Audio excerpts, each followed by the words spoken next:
चंदन Malay केमिति अछंती चंदन और Malay भलरे अछंती स्वामी भलरे अछंती हाँ स्वामी देखा भारी सुंदर देखा जाउथिबे ना हाँ स्वामी राम लक्ष्मण परी देखा जाउछंती राम लक्ष्मण परी हाँ स्वामी सतरे दुर्गेश्वरी स्वामी मो तुमको गोटाए कथा कहूछि सुन कहतु स्वामी ए नृसिंहगढ़ राज्य रे राजा हब मो बड़ पुआ चंदन ए नृसिंहगढ़ रे राजा हब चंदन हाँ दुर्गेश्वरी तार राज्य अभिषेक करबा पाई मो मन स्थिर करिछि दुर्गेश्वरी हेले स्वामी मो भाई को टिके अपेक्षा करबा तुम भाई को हाँ से कोठी अछंती देख आसिचंती मो भाई ठीक अछि ताहले आमे अपेक्षा करिबा सही स्वामी सेनापति पृथ्वी प्रहरराज को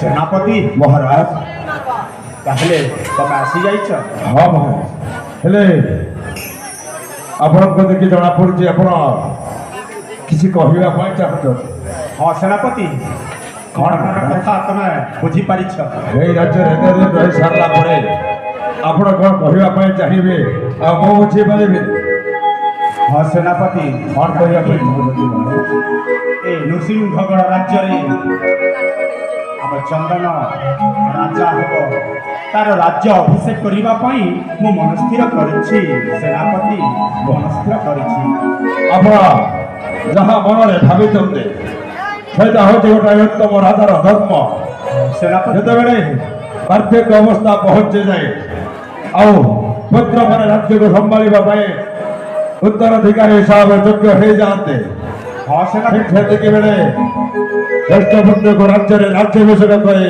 पुण्य तीर्थ अर्जन करबा होचे प्रकृत राजार धर्म सहीटा तो भाबुछि किंतु माने महाराज रानी मां से 7 दिवस बाकी रही जाए सतरे दुर्गेश्वरी हाँ स्वामी आम रानी आरती देवीर श्राद्ध दिवस अच्छी आगामी दशमी तिथि रे हाँ स्वामी ताहेले कौन करबा को पड़िबो महाराज से मु कहूँ प्रथम से 7 दिवस आयोजन सारी जाऊ 7 दिवस हो सारा पर शुभ जुग शुभ लग्न देखे राज्याभिषेक आयोजन करवा ठीक अच्छी प्रति वर्ष जमी महाराणी 7 दिवस का पालन करा जाए ए वर्ष टी धूमधाम रे पालन करने हाँ महाराज ठीक अच्छी सेनापति ताहेले कौन करबा को पड़िबो महाराज पूर्वपुरुष मानकर आशीर्वाद रहे बोली विवेचना करा भृग वंश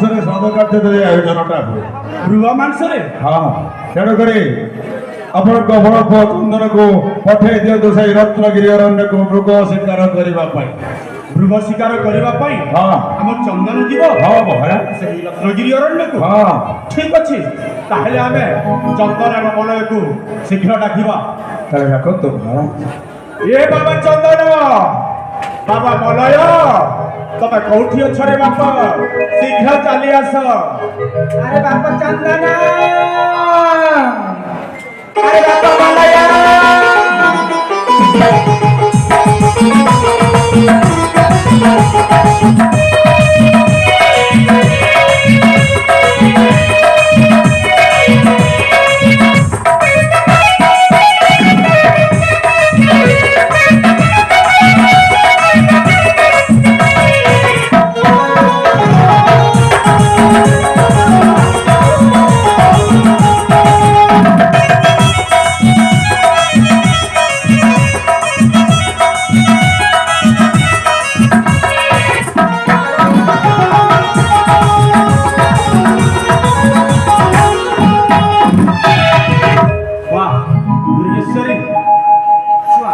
ସତରେ ତମେ ଠିକ କହୁଥିଲ। ଚନ୍ଦନ ମଲୟ ଦେଖିବାକୁ ରାମ ଲକ୍ଷ୍ମଣ ଭଳି। ହଁ ସ୍ୱାମୀ। ବାବା ଚନ୍ଦନ, ପିତା ଆଗାମୀ ଦଶମୀ ତିଥିରେ ତୋ ମା ଆରତୀ ଦେବୀର ଶ୍ରାଦ୍ଧ ଦିବସ ଅଛି।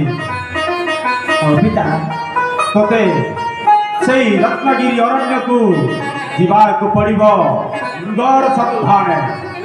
ନିଶ୍ଚୟ ପିତା। ପ୍ରଭୁ ରାମଚନ୍ଦ୍ର ତାଙ୍କ ପିତୃ ସତ୍ୟ ପାଳନ କରିବା ପାଇଁ 14 ବର୍ଷ ବନବାସ ଯାଇଥିଲେ। ଆଉ ମୁଁ ତ ମୋ ମାର ଶ୍ରାଦ୍ଧ ପାଇଁ ସେ ରତ୍ନଗିରି କାରଣକୁ ମୃଗ ଶିକାର ନିମନ୍ତେ ନିଶ୍ଚୟ ଯିବି ପିତା।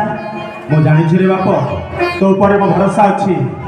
ଗୋଟାଏ କଥା ବାପ, କିନ୍ତୁ ସେଇ ରତ୍ନଗିରି ଅରଣ୍ୟଟା ଅସୁରମାନଙ୍କର ବାସସ୍ଥାନ। ସେ ଅସୁରମାନେ ମଣିଷକୁ ଜିଅନ୍ତା ଜିଅନ୍ତା ଖାଇଯାଆନ୍ତି। ତୁ ଭଲରେ ଯିବୁ ବାପ, ଭଲରେ ଯିବୁ ପିତା। ଆପଣଙ୍କ ଆଶୀର୍ବାଦ ଯଦି ମୋ ମୁଣ୍ଡ ଉପରେ ସବୁବେଳେ ଥାଏ ତାହେଲେ ମୋତେ ସେ ଅସୁରମାନଙ୍କୁ ଭୟ ନାହିଁ ପିତା। ମୁଁ ଜାଣିଛି, କିନ୍ତୁ ଗୋଟାଏ କଥା ବାପ, ତୋ ମାର ଗୋଟାଏ ସ୍ମୃତି ଅଛି ମୋ ପାଖରେ, ଏଇଟା ନେ ଧାରଣ କରିନେ। ଠିକ ଅଛି ପିତା। ବାବା ମଲୟ, ପିତା ତୋ ବଡ଼ ଭାଇ ଚନ୍ଦନ ମୃଗର ସନ୍ଧାନ ଯିବ ସେଇ ରତ୍ନଗିରି ଅରଣ୍ୟକୁ। ହଁ ପିତା। ମୃଗ ଶିକାର ଆସିଲା ପରେ ତୋର ବଡ଼ ମା ଆରତୀ ଦେବୀର ଶ୍ରାଦ୍ଧ ଦିବସଟା ହେବ। ନିଶ୍ଚୟ ପିତା। ତୁ କଣ ମନଉନା କରିଛୁ? ନା ପିତା, ମୁଁ ଭାବୁଥିଲି ଯେ ମୋ ବଡ଼ ଭାଇ ଏକୁଟିଆ ସେଇ ନିଘଞ୍ଚ କାନନକୁ କେମିତି ଯିବେ ମୃଗ ଶିକାର ନିମନ୍ତେ। ହଁ ରେ ବାପ, ତୁ ଘର କାର୍ଯ୍ୟ ସମ୍ଭାଳି ନେବୁ। ଠିକ ଅଛି ପିତା। ହେଲେ ଦୁର୍ଗେଶ୍ୱରୀ, ସ୍ୱାମୀ ମୁଁ କିଛି ଦିନ ପାଇଁ ତୀର୍ଥଯାତ୍ରା ଭ୍ରମଣ କରୁଛି। ସେଇ ଦ୍ୱାରିକା, ଗଙ୍ଗା, ଗୟା, କାଶୀ, ପୁରୀ, ବଦ୍ରିକା, ବାରାଣାସୀ ଏମାନେ ସର୍ବ ତୀର୍ଥ କ୍ଷେତ୍ର ଶରୀର କରିବି ପବିତ୍ର। ଏହି ତୀର୍ଥମାନ ଭ୍ରମଣ କରି ଆସୁଛି। ସେନାପତି ମହାରାଜ, ତାହେଲେ ଚନ୍ଦନକୁ ବୀର ବେଶରେ ସଜେଇ ସେଇ ମୃଗର ସନ୍ଧାନ ପଠାଇ ଦିଅ ସେଇ ରତ୍ନଗିରି ଅରଣ୍ୟକୁ। ଆପଣ ନିଶ୍ଚିନ୍ତରେ ପୁଣ୍ୟ ଅର୍ଜନ କରି ଫେରି ଆସନ୍ତୁ। ଠିକ ଅଛି, ତାହେଲେ ମୁଁ ଆସୁଛି। ବାବା ଚନ୍ଦନ, ପିତା। ତାହେଲେ ମୁଁ ଆସୁଛି। ନିଶ୍ଚୟ ପିତା।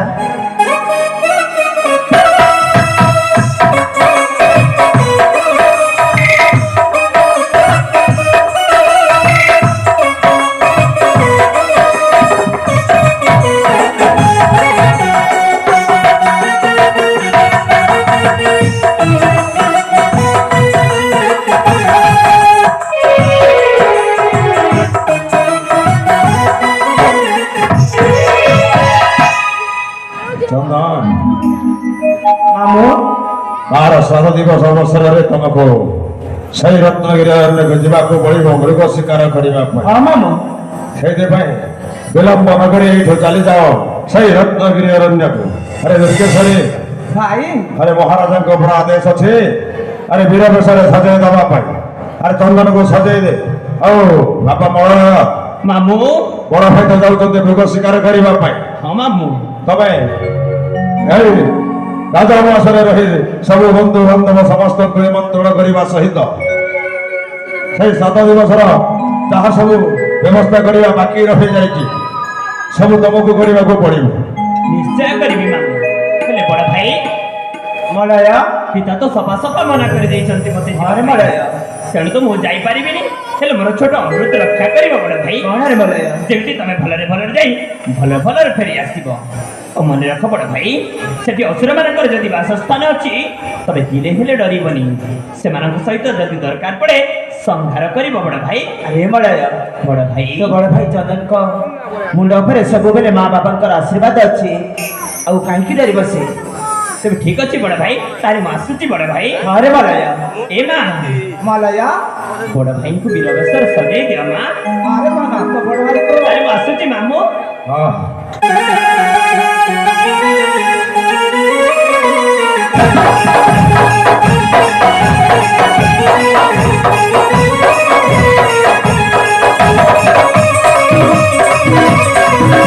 Thank you.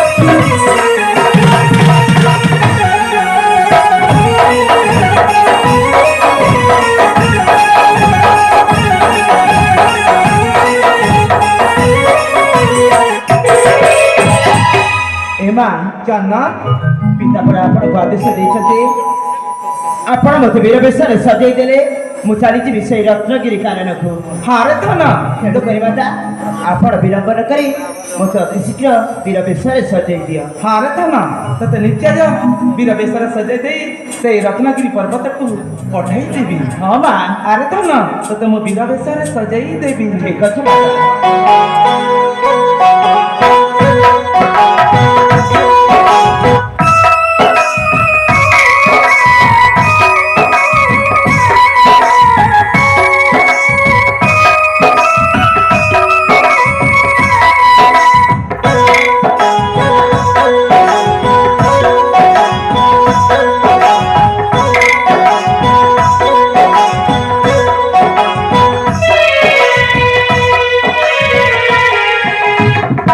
ଚନ୍ଦନ ମା ଏଥର ଯାଇପାରିବା କଥା ନା ସେଇ ରତ୍ନଗିରି ଅରଣ୍ୟକୁ ତତେ ମୋ ବୀର ବେଶରେ ସଜେଇ ଦେଇଛି। ହଁ ମା ଆପଣ ମୋତେ ବୀର ବେଶରେ ସଜେଇ ଦେଲେ ହେଲେ ବର୍ତ୍ତମାନ ମୁଁ ଚାଲି ଯାଉଛି ସେଇ ରତ୍ନଗିରି କାନନକୁ ସେଇ ରତ୍ନଗିରି କାନନରେ ମୃଗ ଶିକାର କରି ଫେରିଲା ପରେ ମୋ ମାର ଶ୍ରାଦ୍ଧ ଦିବସ ପାଳନ କରିବି ତେଣୁ କରିବା ଆପଣ ମୋତେ ବିଦାୟ ଦିଅନ୍ତୁ ମୁଁ ଆସୁଛି।